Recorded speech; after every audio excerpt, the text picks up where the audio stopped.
Ireland in the 80s, there you go.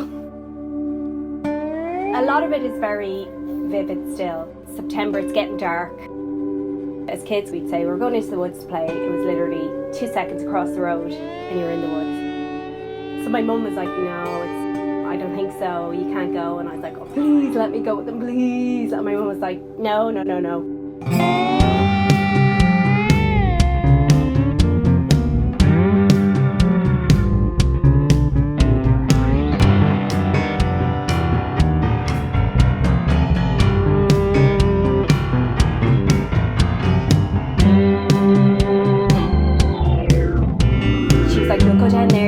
you'll fall and you'll get mucky, it'll be a drama, and don't. Please, I promise I won't go there, please. And my mum eventually caved and let me go with my brothers to play.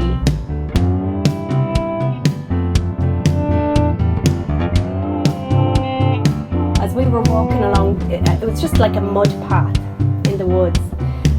There was like a ditch, and then across the ditch in the field, directly alongside us, behind all the bushes, I could see a boy walking. But to me, he was a man. He wasn't a boy. He was way older. I kept saying to them, I was like, that boy is following us. And we got as far as the kind of little stream. And I wouldn't cross it. I was like, I'm not going across. I don't know what we were doing. We were all very young.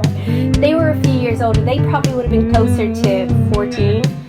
And I was about 7.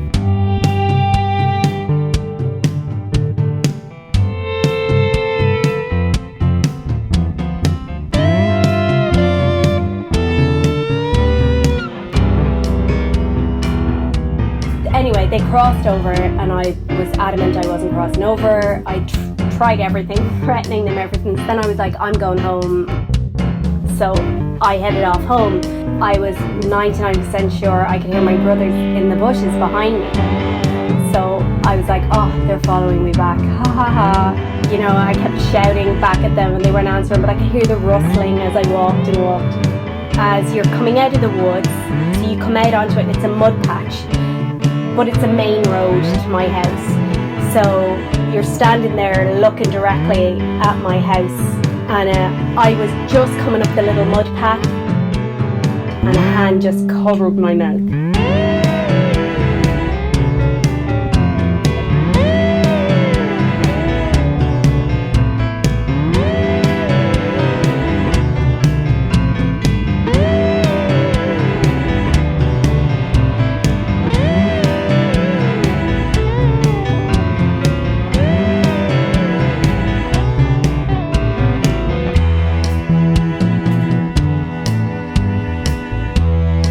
So I started kicking and I was struggling away, and then I just heard in my ear and he just said,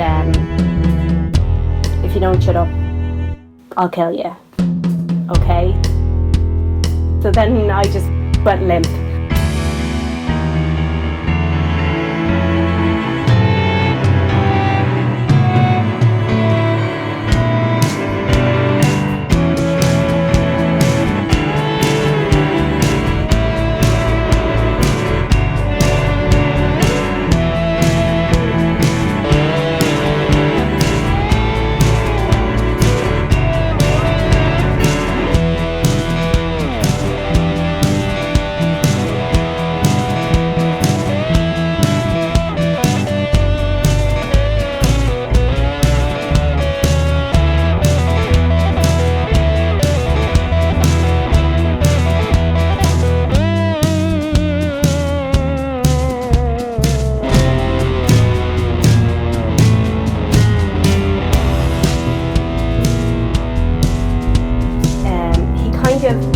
Picked me up by my stomach, so he's still covering my mouth. So he picked me up and carried me back around.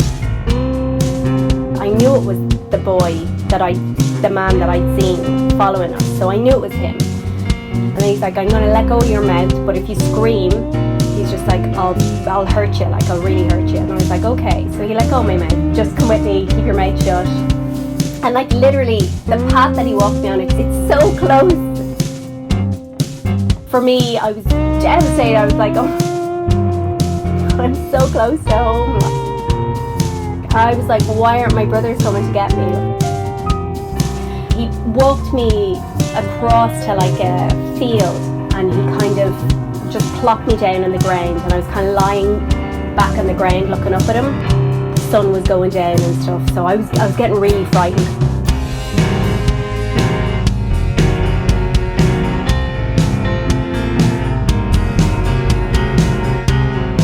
You know, I was trying anything. Are you lonely? Do you want a friend? I'll be your friend.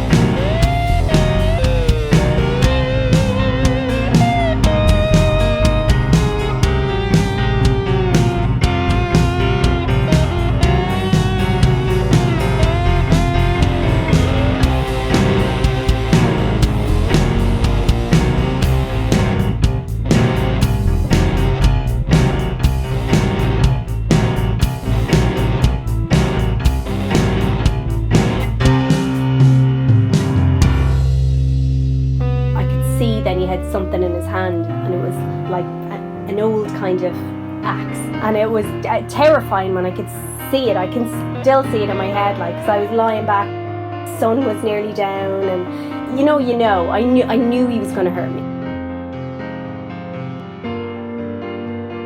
He told me to pull up my dress as well.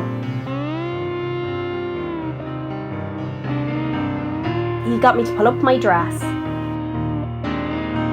I don't know if he just had a look, or he touched me, or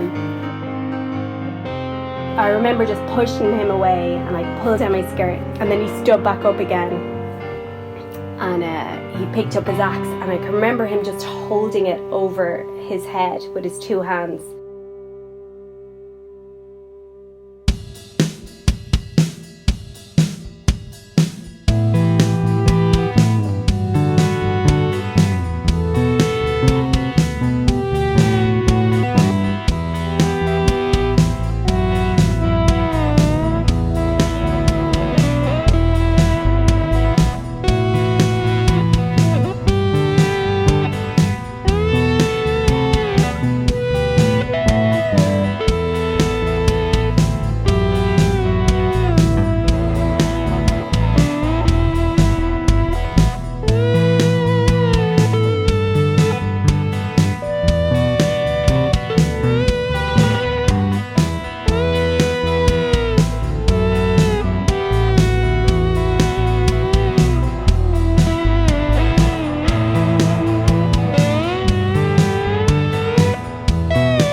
He just brought the axe down on my head.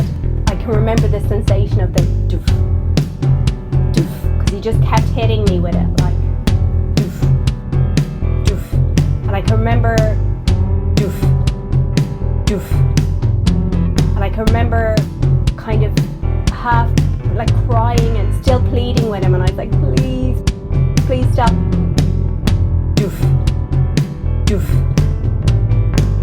Feel like warm coming down my face. It's getting really cold as well. Doof, doof. I can remember myself getting really sleepy, but that was the sensation that I can just remember in my head. Doof, doof, doof, doof, doof.